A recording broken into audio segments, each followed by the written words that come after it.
Hey guys, how's it going? Welcome back to Los Artilleros, episode 7. Can't believe it's 7 episodes already. Before I begin, just to apologise, I might be sniffing a lot, so my allergies are playing up a lot today. Good episode for you today. I wanted to talk a little bit about Mexico's Gold Cup first game against Cuba. I also want to talk a little bit about Arsenal's transfer rumours, how that's going, and also Chivas as well. So let's get into it. Before I start, actually, I want to thank you guys for watching all the previous 6 episodes. I do plan on getting more guests on relatively soon. That is in the pipeline. Just trying to figure out where to do it and when. So thank you for watching so far. Thank you for keep coming back. Obviously, if you can make it live, that'd be great because we can have a conversation in the chat, and obviously I'll read out what you're saying in the chat and also answer you as well if you ask some questions. Let's get into it. So Mexico, probably a couple hours now ago, played Cuba in the first game again in the Gold Cup. Obviously, we've been waiting for that to start for a while now, and finally it started. And pretty good start, to be honest. I think everyone expected Mexico to win this game. It was just a question of how many goals they'd score and whether the defence would hold up. There was a bit of a question mark for me, anyway, about the defence. Haven't kept a clean sheet under Tata Martino yet until now. So there's a bit of a question mark for me about how many goals we'd let in, if Ochoa or any of the goalkeepers would let in a goal. Fortunately, they didn't. They won 7-0, which is awesome. Just to run through to the goals, not in particular order, so just saying it. Uriel Antuna scored in the second, 44th, and 80th minute. He got a hat trick. I'll go into that in a minute. Raul Jimenez scored twice in the 31st and the 64th minutes. Diego Reyes scored in the 38th, and Alexis Vega, my boy, he scored in the 74th minute. So obviously, I think we should go with Antuna first. He wasn't really meant to be in the squad. I think he replaced Sanchez, if I'm not mistaken, last minute as well. It was clear that Martino rates him, and he was rated him for quite a while actually, because he played him in a couple of friendlies. The last 2 friendlies just before the Gold Cup started, played really well. Got an assist, I believe, maybe a goal. He was always on the fringe of getting to the main 23-man squad. So it's good to see him good to see that he made it. I knew that he would be in the squad. I just wasn't sure who it was that would be leaving, whether it would be Alvarez or Moreno due to injury. Looks like they're both staying, which is awesome. But it ends up being Sanchez, unfortunately for him. But you could just tell that Antuna's really hungry and really determined to make his mark and to seize his opportunity. He had a really good game, and yes, you can say that Cuba's not the greatest, but for a player that had a massive question mark over himself about whether he can make the squad for this Gold Cup, it was a really good game, really good, easy-ish game to start, and I think props go to Martino for starting him. Obviously, we were expecting some rotations. I wasn't expecting the strongest lineup in this game because obviously it's Cuba and Canada's next, and rotations and all that. But I was a little bit surprised that he started, but I was pretty cool with it as well. I was like, he's obviously going to try and prove himself. And he did that. He had a really good game, in my opinion. Obviously, the hat trick, golden ball. He got the match-winning ball. You got a man of the match as well, if I'm not mistaken. So you can't really ask more for that. Ask more of him than that. Considering the amount of wide players that we're missing at the moment, Vela, Corona, there's loads of players at the moment. We've been talking about it all for the last month or two, but he's stepped up and he's been playing well for Galaxy as well. over the last few months, couple of months actually. So it's nice to see him getting on the score sheet, getting a hat trick. Probably done wonders for his confidence. He probably went off that pitch after that game thinking, I've earned my spot. I've earned my place now. I'm not here just because somebody got injured and I had to, they needed a replacement. I'm here because I'm legitimately good enough to be here. You can't ask more than that. Whether he'll start against Canada, I'm not sure. I think they might rotate a little bit. He might rotate, but we'll have to see. If he does start against Canada, given this performance, I'll be quite happy with it, to be honest. So yeah, I think Antuna had a really good game. Hopefully he keeps it up. Hopefully he keeps it up with his club as well, his LA Galaxy.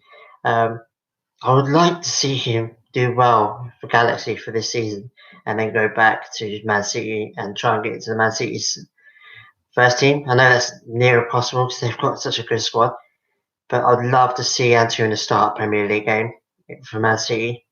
Just saying, putting it out there. Whether it will happen or not is a massive doubt, but he's good enough. I think he's proving that he's at least approaching to be good enough to do that. So, but he has to do it against Galaxy first. So we'll have to wait and see.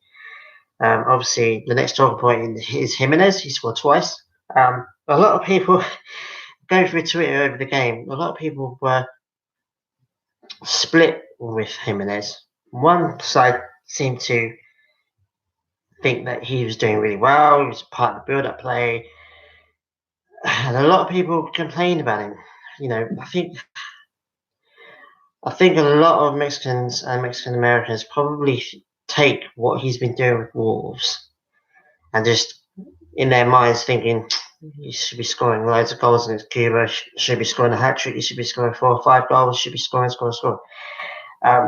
Without actually watching him play for Wolves. The way he plays for Wolves is unique to him, where yes, he's on the end of the play and he scores goals and he sets them up, but he got a lot of assists. I think he got like 10 assists or something. That's because he's always in the build-up play. He's deep. That's why I like Tata Martino's system, because he's the wingers. He can play with the wingers, so he doesn't have to be up front at the furthest end by the goal, basically all the time. He can drop back because his wingers are going to overlap him. The central attacking midfielder as well will overlap him, so he has the freedom to drop in deep, get the ball, pass around, make openings, and that's what he's good at, in my opinion. He brings other players into the play, and he opens up space, because obviously he's the striker. There's always going to be somebody marking him, which means that somebody else on his team is going to be able to slip in, where otherwise they wouldn't have been able to. So I think not a lot of Mexicans, but I think there are some people out there that just don't understand the way he plays with Wolves.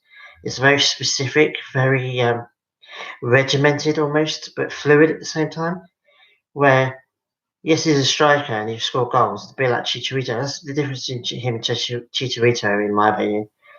Chicharito is a finisher, pure and simple. Give him the ball in the box, he's going to score. But you don't really see Chicharito outside the box, playing around with the cam and the wingers, building up the play. He's always on the end of it, whereas Jimenez is, he's involved, and he probably had a whole bunch of key passes in this game. He might have even had an assist, I think, but should he have scored more? Yeah, he missed a few really good opportunities. And Mexico in general, I think, were wasteful this game. I think it could have been 10, 11, 12 nil, in my opinion. A little bit shaky at the back as well, Mexico. Ochoa had to make a really good save. I think it was just after the Vega goal. Cuba had some bite to them. It wasn't all one way. I think a lot of others would have looked at that game thinking, okay, wasted a lot of opportunities. At times, we were shaking the back. Against Canada, Jamaica, the US men's national team, they're going to punish us for that.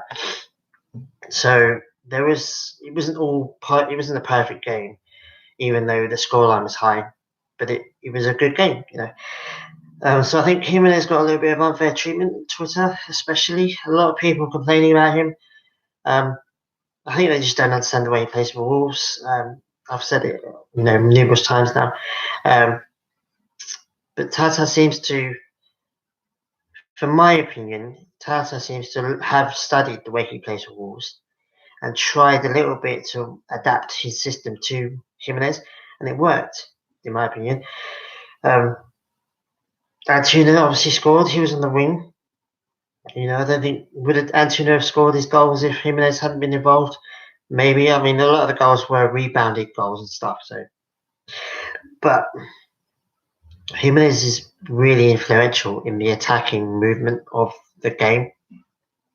And I think he deserves a lot of credit for that. I think he's probably now Mexico's number one striker. I think Chicharito, despite the fact that Chicharito's not there, I think Chicharito was there. I think Jimenez would have started this game still. And I think we can say he's, at the moment, Mexico's most important striker. Whether that means he's the most prolific and he's going to get the golden boot and he's going to score left or right centre, maybe, maybe not. But he's the most important because he brings his teammates into the game. He allows the wingers to overlap him and get space. He plays well with his back to goal as well. He's a little bit like Giroud, a little bit for France and for Chelsea, where he brings other players. He's not just a scorer, but he brings other players into the game. And obviously, he's really good with penalties as well. So I think Jimenez is going to have a really big tournament, but we'll have to wait and see. Diego Reyes got an important goal. Massive confidence boost for him. You could tell the way he celebrated that it's like it meant a lot to him, even though it's Cuba and it's Gold Cup, blah, blah, blah. Scoring for your country is still scoring for your country, especially in an international tournament. It meant a lot to him, I think, and also it meant a lot to the fans as well. A lot of question marks over him, a lot of question marks about whether he should be there, whether another defender should have been called in his place or not. Still a bit shaky in possession, quite a bit that I've seen. Almost panicky at times, not quite sure where to go, what to do, and against a stronger opposition that could cost us. But overall, you got a goal, got a clean sheet. There's not really much else you can expect from him or from Mexico in this game. And last but not least is my boy Vega. I've got his shirt right there.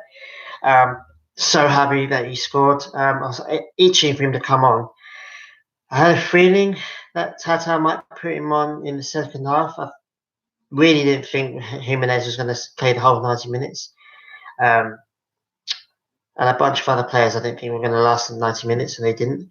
So I was really happy to see him come on. I was like, okay, cool. If he can get a goal, his first international in a competition goal. I think it's the first time he scored for Mexico as well. I might be mistaken. He might have scored one more. But it's definitely his first goal in a competition for the Mexican national team. And again, there is a unique striker situation in Mexico right now where Chicharito is on his way out. Even though he's the top goal scorer, he's been legendary, I think, for the Mexican national team.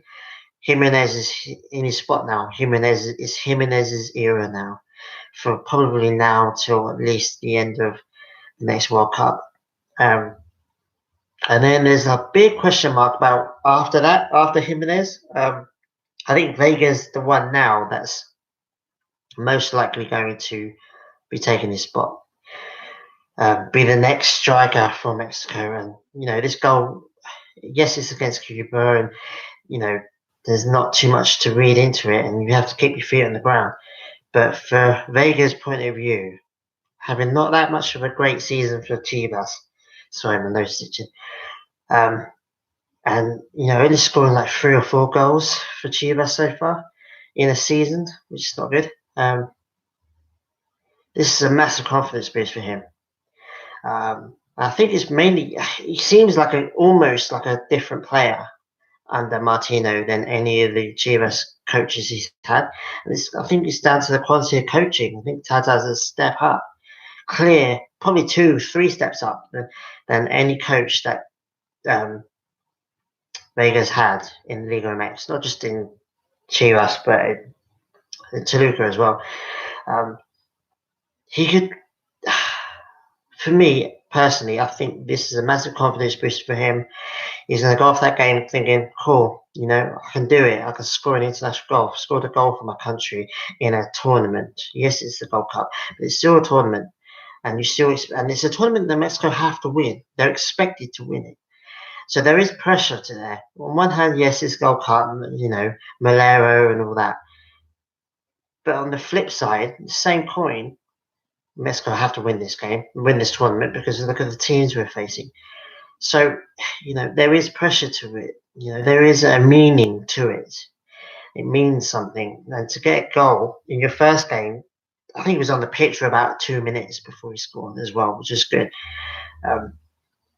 Hopefully he gets rotated a bit more in this tournament, gets a couple more goals. That's a really successful tournament for him, I think. And he gets to go back to Chivas thinking, I play for my national team. I've scored the goals for my national team. I could do this. I can go to Liga MX banging goals. It's just up to Chivas to have the personnel and the coaching staff to help him do that. But a massive praise for him. Massive. I'm just buzzing for him. I love Vega. I've been a fan of him since he was at Toluca. I think he could be big for Mexico and for Chivas. He just needs to make that step up now. Have a really good year and a half for Chivas, and then Europe, in my opinion. That's my dream for Vega. Whether it will happen or not, massive question mark. But he's got it. He's got the ability to do it. It's just whether he can do it, if that makes sense. But yeah, I'm buzzing for him. Awesome. Hopefully he plays against Canada for a bit. I don't think he'll start. I think Jimenez will start again. He'll probably come on in the second half again. And I've got a sneaky suspicion he'll probably start against Martinique. But we'll have to wait and see. So yeah, they were all the goal scorers. Ochoa had a decent game. He didn't really have that much to do, except for that one awesome save that he made. Proper Ochoa save, if ever I saw one. I swear he made one just like that in Brazil 2014 against Brazil. Still the number one goalkeeper in my opinion, by far. He's a step up above every other goalkeeper Mexico has, in my opinion. He'll probably play against Canada, and I wouldn't be surprised if he doesn't play against Martinique. But again, we'll have to wait and see. Who else had a good game? Charlie Rodriguez, the young kid from Monterrey. He had a decent game. No Pizarro, which I think he's not in. I think he's slightly injured, and he didn't start. I think he would have started this game ahead of Antuna. Could his spot be under question mark now? Because given how good Antuna did, I'm not sure. But in general, Mexico had a good game. Obviously, it was an easy opponent. Bit of a training session, to be honest. But it was a training session in the sense they highlighted some negatives for me. Wasteful up front, absolutely wasteful. I mean, they missed chances they should have scored. And in my head, the whole game, I'm thinking, this is against Canada. They could come back and bite us. Let alone Jamaica and the US men's national team, which I think are better than Canada, in my opinion. Or the US men's national team, maybe. But Jamaica is definitely up there. So lots to learn. Hopefully Tata's got a lot to learn and he's thinking about next couple of days. Need to do this, need to work on that, need to work on this. And hopefully we come out a bit stronger, a bit more solid and direct and take our chances more. Just want to think about anything else I want to speak to you about. So yeah, Canada next. I think it's Thursday local time. I think it'll be my Friday morning.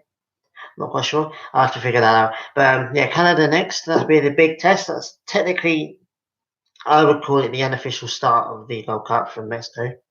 Whereas the Cuba game is a bit of a warm-up. It'll be interesting to see how Mexico does in that game. If Mexico out there and win 2-3-0 against Canada, then I'll be thinking, okay, We can do this. Probably going to go all the way. But Canada, they've got Alphonso Davies, they've got a couple of other players that are pretty good. Canada will punish Mexico if they make the mistakes that they made against Cuba. And I know Tata will know that. I know Martino will know that. But whether he can get that across to the players that you need to do this better, you need to do that better, you need to go here, blah, blah, blah. But yeah, we'll have to wait and see for that.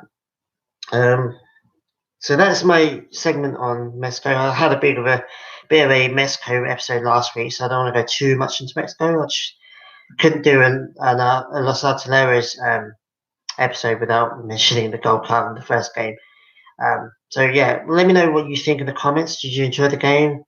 Are you happy with it? Do you maybe not happy with it because the wasteful chances? Maybe you don't care about the Gold Cup? Just let me know. We'll have a conversation. Anything you've got to say is all welcome here, unless it's like really rude and hurtful or whatever. So yeah, I just wanted to go into the transfer window. Obviously, both Chivas and Arsenal are in the midst of a summer transfer window and all the positives and negatives that come with it. I'll go start with Arsenal first. Apparently, for the last couple of weeks, we've been linked with two attacking players. Carrasco, who used to play for Atletico Madrid, but has been in China for the last year or two, and also Fraser from Bournemouth. Both have pluses and negatives, and we wanted to talk about this for a while because it's been all over social media. Which one people prefer, which one people don't want.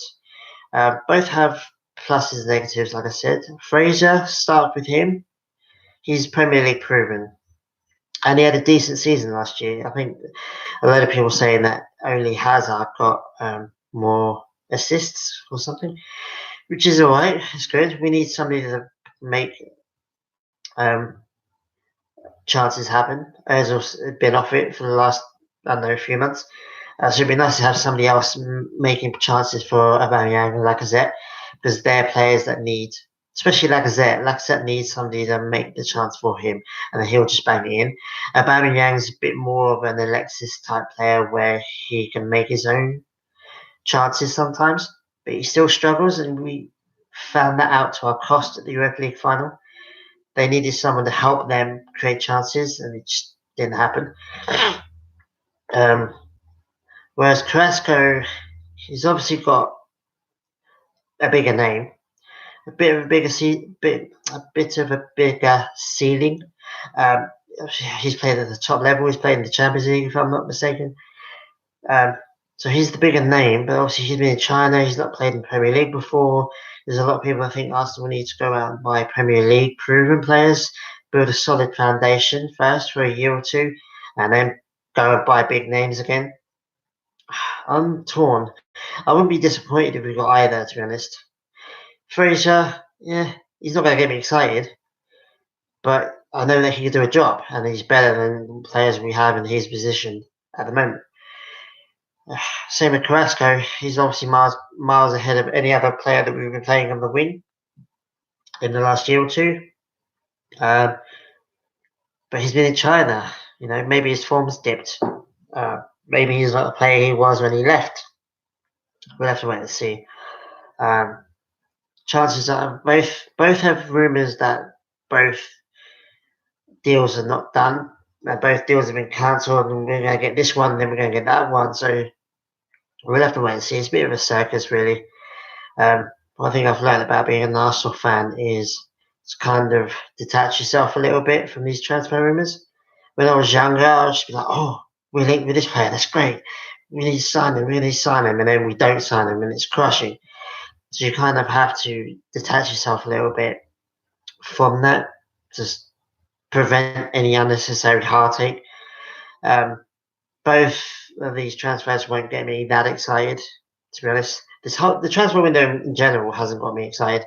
45 million for a club like Arsenal, not really good, is it? It's a bit embarrassing, to be honest. That's a player. One world-class player will cost more than 45 million now in virtually any position, unless their contract's running down. Who else are we linked through? The Schubert, the young German goalkeeper, we're getting on a free apparently. All right, cool. Check's gone. Ospina's probably going to go to Napoli, or we're definitely selling him. But whether he goes to Napoli or not, I don't know. So I think we do need a backup. I don't think Emi Martinez, while he's good and he did well at Reading, I believe he was at, he's not Premier League quality in my opinion. Maybe for a lower team, but not for Arsenal. He's not good enough. If Leno, God forbid, got injured and we had to play Martinez, I'm not going to be very happy with that. No disrespect to Martinez, I think he's a great guy. He's a good goalkeeper. I just don't think he's good enough to be backup. And the same with Ospina. Ospina is too good to be a backup, but he's not good enough to be Arsenal's number one. So, well, I think we're good. If we get rid of Martinez and Ospina, obviously Czech's gone, and we get this young kid, Schubert, I think his name is. I'm not quite sure which team he plays for. On a free, fair enough. You can play alongside Leno, learn from Leno, and hopefully he steps up as and when we need him. I just hope that Leno stays fit this season. Leno, for me, was one of the better players this last season. Really stepped into the role of number one.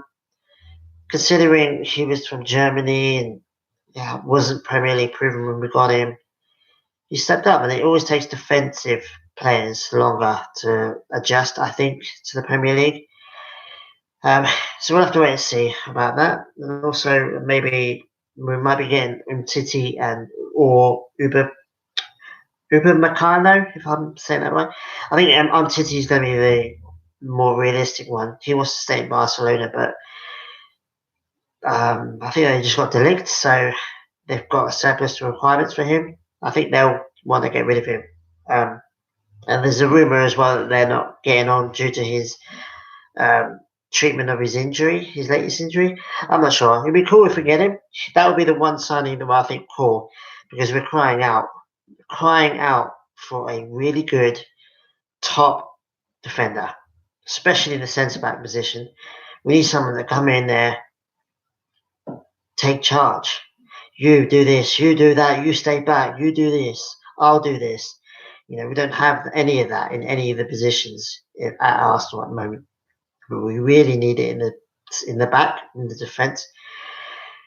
And I think Umtiti, without a doubt, walks into our back line and owns it.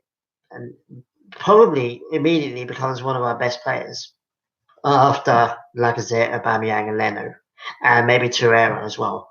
Those are the only ones that are better than him in the whole squad, in my opinion, at the moment. So if we ended up getting Carrasco or Fraser, Umtiti, and the Schubert kid, I'm alright with that. I kind of want another winger. I think we need. Thing is with Carrasco, does he play in the midfield or does he play in the wings? We definitely need somebody to replace Ramsey as well. So it's like we need a winger. We need probably at least two defenders. We need a backup right back because Lichtstein is gone. We need a central midfielder to replace Ramsey. I think Hector Herrera would have been an amazing choice on a free, old enough, responsible enough, experienced enough, got enough quality, but obviously he's on the Atletico Madrid. Fair enough. So we need almost a complete overhaul, really. Almost, not quite, but still. Virtually all positions. We need 1 to 2 wingers. We need 1 to 2 quality defenders. Maybe a quality defender and a kid. A quality winger and a kid. A backup right back, so a kid right back. And obviously the Schubert kid and goalkeeper. That would be a good window for me. As for who's leaving, I'm not quite sure. Mustafi's probably on his way out. I would sell El Neni as well, even though he's a quality guy. I just don't think he's good enough to be at Arsenal. He's not good enough to get us back into the Champions League. Let me just put it that way. But he's a quality guy though, so I feel really horrible for saying that. I like him, and he's decent. He'll do well at West Brom or at Watford, or Burnley even. I think he'd do well at Burnley. Who else are we leaving? Koscielny looks to be leaving to Dortmund. Whether he'll leave or not, I don't know, but we need to be bringing in defenders. Yes, Koscielny's old now. He's been injured. He's been affected by serious injuries.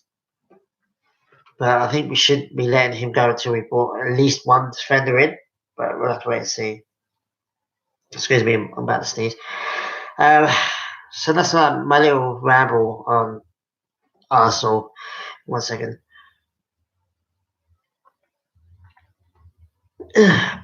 Yeah, that's my little ramble on Arsenal. I don't want to go too much onto it. Obviously, when moves start happening, which I think will be soon, because they're going to go to the US pre-season. I think early July, end of June, early July. I know that the new Adidas kits, awesome. Can't wait for that. I think the home kit gets released on the 1st of July, so I'm super excited for that. I'm hoping that we'll have a couple of new players just to, help unveil. It's always nice when you unveil a new kit and there's a couple of new players modelling it. It just adds to the, excitement. It'd be nice to just feel excited about Arsenal again. There's been so much doom and gloom, so much depression, complaining and negativity. It'd be nice to be excited. Wow, we got this player. Wow, look at that kit. It's great. I mean, it'd be nice to feel that, and that's what I'm looking forward to. But we'll have to wait and see. As for Chivas, finally Chivas, what do I have to say about Chivas? So, the big news about that is they've just re-signed Oswaldo Alanis from Real Oviedo in the second tier Spanish league. I don't know whether they were promoted or not. They might have done. Yeah, he's had a bit of a tough time in Europe, to be honest. Obviously, he left Chivas under a bit of a cloud. Fell out with the hierarchy, got benched, got sent to the reserves for a while, then got let back in and then left. Basically, kind of forced his way out. They went to Getafe, was there for about 2 days before then getting released by Getafe. Very strange. I don't think I've ever seen that happen before, where a team, especially a top league team, they're not the best of the Spanish league, but they're still in La Liga, and they've brought a player in, and a month later gone, nah, we're gonna pay his contract off and let him go. That must have been so demoralising for him to have left Mexico, go all the way to Europe, sign for a fairly decent team for a top league, and then go, they've dropped me. What the hell? That must be so demoralising. I feel so sorry for him because obviously he's done really good things for Chivas over the years. Luckily for him, Real Oviedo stepped up, and I don't think they had to pay for him because I think Getafe let him go. So I think they got him on a free. Obviously, he paid his wages. And I think he had a fairly decent season with them. Didn't set the world alight, but I think he became a first team player for them. Maybe he decided that he just didn't want to be in Spain anymore, didn't want to be in Europe anymore. He wants to come back to Mexico and be happier again. He must have been depressed after Getafe dropped him. I think he found a bit of a home in Oviedo. I think they liked him over there, from what I've read. But I think he just probably wants to come back home. And to be fair, Chivas need better centre backs. He wasn't great when he left Chivas. He was part of the reason why we weren't doing that good as Almeida left that whole kind of era. But I think his experience in Europe might have helped him, might have improved him a little bit. He definitely walks into Chivas' squad, becomes the starting centre back, in my opinion. In my opinion, we also need more, to be honest. A bit like similar to Arsenal. not quite as extreme as Arsenal, but Chivas need better players, and they need more players. They need at least one more centre back. I was hoping they'd get Briseño from the Portuguese league. Love to have him at Chivas. That would be so awesome. Um, there was a slight rumour of Poncho Gonzalez joining, maybe. I think he was up for it, but apparently Monterrey don't want to sell him. Again, he walks into Chivas' midfield, in my opinion. Him and Perez, or him and Beltran would have been really good in the midfield, in my opinion. Um, who else do we? There's rumours about Jurgen Damm and Gerardo Arteaga. Arteaga is an amazing deal for me. Again, owns the left back role. Young, he could come into Chivas, have a year or two in Chivas, have a really good time, or a really good spell, maybe get us back into the Liga, and then go to Europe. Arteaga will end up in Europe, I think. Whether it'll be in a year from now or 5 years from now, he's going to Europe. Um, he's got the quality to do it. He just needs to step up. And Dam, a lot of people complain about Dam. He's not been that great for for Tigres, sorry. Um, but I still think on the wing, does Chivas really have anybody better than him? He's pacey. All he needs to do is work on his end product, which is a massive thing. Um, but when I think of Vega up front, Pulido behind him, Dam on one wing, and maybe Chofis on the other wing, that's a good attacking force in my opinion. And he's good on FIFA as well, so there's that. I just want to throw that in. So Chivas do need more players. Whether they'll bring in more players, whether they'll bring in players of quality or not, remains to be seen. Chivas and Arsenal are similar in they both need improvements, both need to buy, both need to sell, both have had negative periods recently. Both apparently don't have that much money, but yet do. Because Arsenal, I don't believe Arsenal only have £45 million in the bank. I think they've got hundreds of millions. It's just they are only willing to spend 45 million. Same with Chivas. Chivas, I think, are probably way richer than they actually say they are, publicly at least. So we'll have to wait and see whether they can bring in these top players. Both of the clubs can bring in top players or not. I don't know. Remains to be seen. I just want to let me just check 1 second. Bear with me 1 second. Okay. So yeah, sorry. So I just want to know. Some of you may notice the Carlos Vela. I managed to get that signed photo. A guy called a mate of mine. Well, I said mate. I've only known him for a week or so. A guy called Matt. I just want to say thanks to Matt publicly for selling me that. Obviously, Vela has a special place in my heart. He's the only, to this day, he's the only Mexican player to play for Arsenal's first team.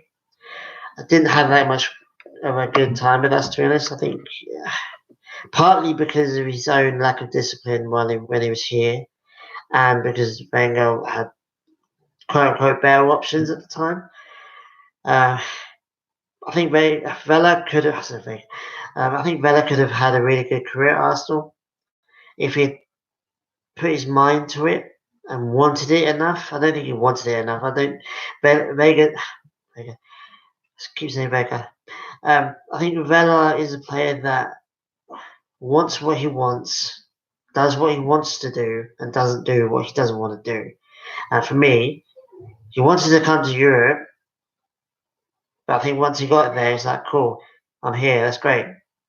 But Wenger and everyone was asking I'm talking about. Wenger was asking to do too much, I think, and also I think that he wants a bit of an easier ride. I think the reason why he's at LAFC and he's doing so well is because he's happy there.